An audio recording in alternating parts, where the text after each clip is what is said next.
So hello students, welcome to my channel which is Chairman. So how are you all? आप सब कैसे हो? I hope you all are fine and healthy. So today we are going to start the new chapter. Name is multiplication. तो आज हम लोग chapter 5 maths में multiplication करने जा रहे हैं, ठीक है? So let's start.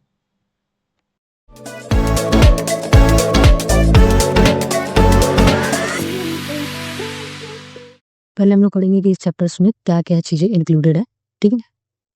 फर्स्ट है व्हाट इज मल्टीप्लिकेशन। हम लोग मल्टीप्लिकेशन के बारे में पढ़ेंगे कि मल्टीप्लिकेशन एक्चुअल में होता क्या है, ठीक है? पहले ये पढ़ेंगे, फिर देन सेकंड वाला पढ़ेंगे हम लोग terms of terms of related to multiplication. कुछ टर्म्स है मल्टीप्लिकेशन से रिलेटेड, कुछ वो पढ़ेंगे हम लोग। देन फिर हम लोग पढ़ेंगे प्रॉपर्टीज पढ़ेंगे ऑफ मल्टीप्लिकेशन की, फिर मल्टीप्लिकेशन बाय 10, 100 एंड 1000 ये वाली चीजें पढ़ेंगे। देन पढ़ेंगे multiplication bye 1 digit, 2 digit and 3 digit multipliers पढ़ेंगे, और फिर है एस्टिमेटेड प्रोडक्ट, फिर हम लोग एस्टिमेटेड प्रोडक्ट्स पढ़ेंगे, ठीक है? तो अभी हम लोग पढ़ने जा रहे हैं व्हाट इज मल्टीप्लिकेशन, ठीक है? मल्टीप्लिकेशन क्या होता है, अभी उसके बारे में हम लोग रीड आउट करेंगे, पढ़ेंगे, समझेंगे क्या होता है। फर्स्ट ऑफ ऑल होता है multiplication is a mathematics operation that combines two numbers. Multiplications क्या होते हैं? एक मैथमेटिक्स ऑपरेशंस होते हैं जो हमारे टू नंबर्स को कंबाइन करते हैं। कौन से नंबर्स को? टू नंबर्स को क्या करते हैं? कंबाइन करते हैं। टू नंबर्स कैसे? जैसे यहाँ पे 1 लिखा हुआ है और यहाँ पे 2 लिखा हुआ है, इनको कंबाइन करेंगे हम लोग मल्टीप्लाई से। ये होता है हमारा mathematic operation to find the product. तो उसका हमारा प्रोडक्ट निकल के, अभी इसका प्रोडक्ट हमारा क्या निकल के आएगा? 2 मल्टीप्लाई 1 करेंगे तो हमारा 2 ही तो निकल के आएगा। तो ये टू प्रोडक्ट्स और टू नंबर्स को हम लोग कंबाइन करते हैं ताकि हमको प्रोडक्ट मिल सके कि क्या प्रोडक्ट है टू नंबर्स का। फिर लिखा हुआ it is often denoted by symbol. कौन सा सिंबल हम लोग यूज करते हैं? एक तो ये वाला यूज करते हैं मल्टीप्लाई, और एक ये भी होता है, ये भी मल्टीप्लाई का होता है sign. And the result is called, जो हमारा रिजल्ट निकल के आता है इसको हम लोग क्या बोलते हैं? प्रोडक्ट बोलते हैं, जैसे कि अभी आपको मैंने इस एग्जाम्पल में बताया है। In multiplication the numbers being multiplied are called factors. अब जो नंबर्स होते हैं वो हमारे जो मल्टीप्लाई होते हैं, जो हमारे ये जो A1 है और ये जो 2 है, ये जो हमारा नंबर्स हैं ये मल्टीप्लाइड होते हैं, उनको हम लोग बोलते हैं फैक्टर्स बोलते हैं। क्या बोलते हैं हम लोग? उनको फैक्टर्स बोलते हैं, ठीक है? नेक्स्ट है multiplication is a way of, फिर है multiplication is a way of adding the same number at time many times. तो मल्टीप्लिकेशन है उसमें हम लोग ऐसे भी कर सकते हैं कि कोई भी नंबर है जो हमारा, उसको हम लोग मैनी टाइम्स, मतलब कि बार बार हम लोग उसको मैनी टाइम्स ऐड भी कर सकते हैं। जैसे कभी मैंने 1 मल्टीप्लाई 2 लिया था ना, तो 1 मल्टीप्लाई 2, तो हमारे यहाँ पे क्या आया था? यहाँ पे 2 आया था, हमारा आंसर है ना। अभी हम इसको ऐड करके भी, प्लस करके भी लिख सकते हैं। कैसे लिखेंगे प्लस करके? 1 और 1, ये हमने करा प्लस, तो यहाँ पे हमारा कितना आया आंसर? 2 तो आएगा ना। तो बस यही बोल रहा है मल्टीप्लिकेशन एक ऐसा भी वे है जिसमें हम लोग ऐड करके भी लिख सकते हैं नंबर्स को। फिर नेक्स्ट पढ़ेंगे, ये एक मैंने एग्जांपल दे रखा है, 3 ग्रुप्स है ना यहाँ पे, 2 ग्रुप्स इसका, फिर 2 ग्रुप ये है एप्पल्स का, 2 ग्रुप ये एप्पल्स का, ठीक। नेक्स्ट यहाँ पे 3 ग्रुप्स हैं और हमने इसमें 4 एप्पल्स ले लिए, 1 और ये 2, 3 एंड 4, 4 एप्पल्स के हमने 3 ग्रुप्स बना लिए, ठीक है?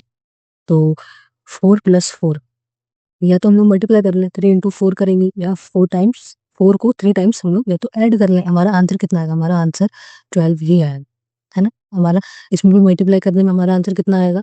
यहाँ पे आएगा 12 ही, और प्लस करने में भी हमारा आंसर 12 ही आएगा, ठीक है। अब नेक्स्ट चलते हैं फॉर एग्जाम्पल, ये एग्जाम्पल तो मैंने दे रखा है ना, उसी को ही लैंग्वेज के फॉर्म में लिखा हुआ है। इफ यू हैव 3 ग्रुप्स, अगर आपके पास 3 ग्रुप्स होते हैं ऑफ एप्पल्स के, यू कैन ऐड, उसको हम लोग ऐड भी कर सकते हैं, जैसा अभी मैंने यहाँ पर आपको बताया था। टू गेट 12 एप्पल्स, अगर हम लोग इसको करेंगे तब भी हमको कितने 12 एप्पल्स ही मिलेंगे। But there is another way, एक और वे है इसको लिखने का। यू कैन मल्टीप्लाई 3/4, हम लोग मल्टीप्लाई भी कर सकते हैं 3 को 4 से। तो let means 3 groups of 4 apple, मतलब कि 3 ग्रुप्स है हमारे 4 apple. You write it like, हम लोग उसको ऐसे भी लिख सकते हैं 3 × 4 टर्म्स रिलेटेड। अब नेक्स्ट हम लोग कुछ पढ़ते हैं टर्म्स रिलेटेड टू मल्टीप्लिकेशन पढ़ेंगे, क्या क्या मल्टीप्लिकेशन से रिलेटेड टर्म्स है। पहला है the number which is to be repeated और multiplied is called a multiplicand. कोई भी नंबर जो हमारा बार बार रिपीटेड हो रहा है या मल्टीप्लाइड हो रहा है उसको हम लोग बोलते हैं मल्टीप्लिकेंट बोलते हैं, ठीक। नेक्स्ट है the number which expresses how often the multiplicand is repeated is called multiplier. कोई भी नंबर जो हमें एक्सप्रेस कर रहा है कि मल्टीप्लिकेंड बार बार रिपीट हो रहा है उसको हम लोग को बोलते हैं मल्टीप्लायर। फिर नेक्स्ट कैसे, मल्टीप्लायर टाइम्स, मतलब कि टाइम्स मतलब यहाँ पे मल्टीप्लाई है, मल्टीप्लाई का साइन टाइम्स। फिर बोलते हैं ना 4 टाइम्स 2, 5 टाइम्स 5, ऐसे बोलते हैं ना हम लोग। मल्टीप्लायर टाइम्स मल्टीप्लिकेंड हमारा मतलब मल्टीप्लायर होगा, उसका मल्टीप्लाई करेंगे, मल्टीप्लिकेंड से करेंगे तो हमको क्या मिलेगा, प्रोडक्ट मिलेगा।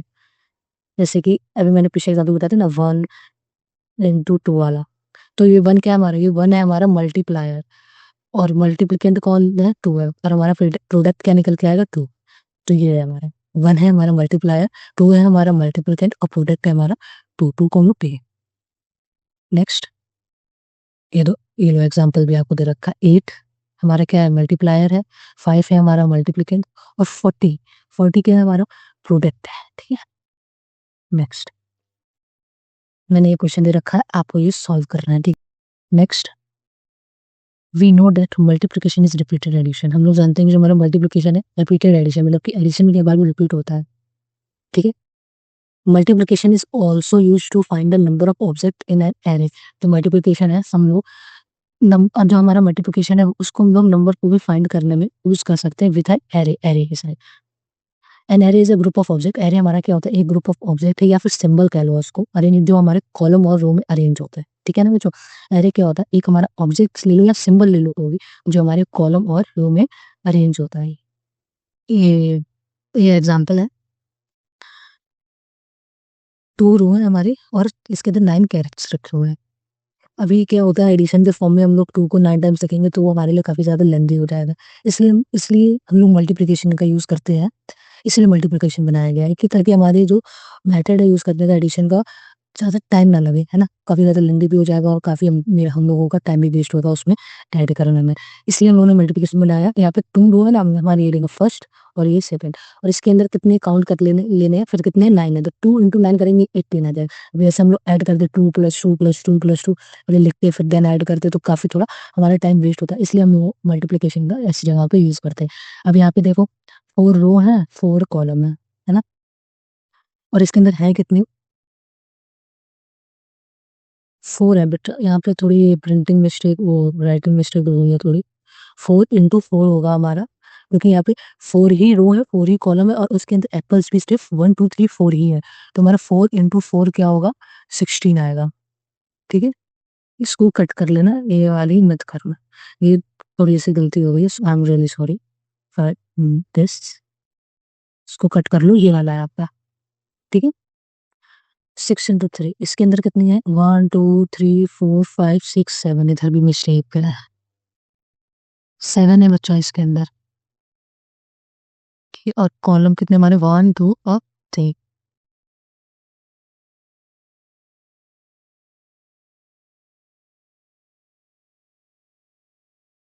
तो 21 आएगा। ठीक है ना, ये भी रॉन्ग है, इसको भी सही कर लेना। ठीक है, तो ये था हमारा एरी मेथड। नेक्स्ट चलते हैं, कुछ एग्जाम्पल देखेंगे। Find the number of squares on this chess board. हमको नंबर ऑफ स्क्वायर्स बतानी है इस चेस बोर्ड में। मतलब ये, you can count the squares but that would be a long method. हम लोग स्क्वायर्स को देखो ऐसे काउंट भी कर सकते हैं, जैसे 1 2 3 4 5, ऐसे करके हम लोग काउंट करेंगे तो थोड़ा हमारा टाइम भी लगेगा हमको, है ना। तो that's why we can use the multiplication method. ठीक है, तो ये हमारा लॉन्ग मेथड हो जाएगा एडिशन वाला, इसलिए हम लोग मल्टीप्लिकेशन मेथड यूज करते हैं। क्या है, there is an easy way to do this, just count the number of row and column and multiply them. हम लोग नंबर को, रो और कॉलम के नंबर्स को काउंट कर लेंगे। पहले हम लोग ये काउंट करेंगे, ABCD है ना, ये 1 2 3 4 5 6 7 एंड 8। ठीक है, ये हमारे 8 है। फिर 1 2 3 4 5 6 7 एंड 8, हमारे दोनों 8 है, रो भी 8 है और हमारे कॉलम भी 8 है। तो अभी इसको सॉल्व करते हैं। देखो अभी मैंने काउंट करा ना, 8 ही रो है और 8 ही कॉलम है हमारी चेस बोर्ड में। टोटल नंबर ऑफ स्क्वायर्स कितने हुए हमारे चेस बोर्ड में, 8 into 8। कैसे, 8 into 8, ये 8 हमारी रो हुई, 8 हमारा कॉलम हुआ, मल्टीप्लाई करेंगे ना बस कितने स्क्वायर्स निकल के आए, 64 स्क्वायर्स है हमारे टोटल। तो आज के लिए बस इतना ही, फिर मिलेंगे नेक्स्ट वीडियो के साथ, और चैनल को सब्सक्राइब भी कर लिया करें। बेल आइकन को दबा लेना ताकि सारी नोटिफिकेशन आपको मिले हमारे हर एक वीडियो की। लाइक करिएगा वीडियो को, कमेंट करके बताइएगा, ठीक है। सो आज के लिए बस इतना ही, फिर मिलेंगे नेक्स्ट वीडियो के साथ। So thanks for watching, bye bye and take care.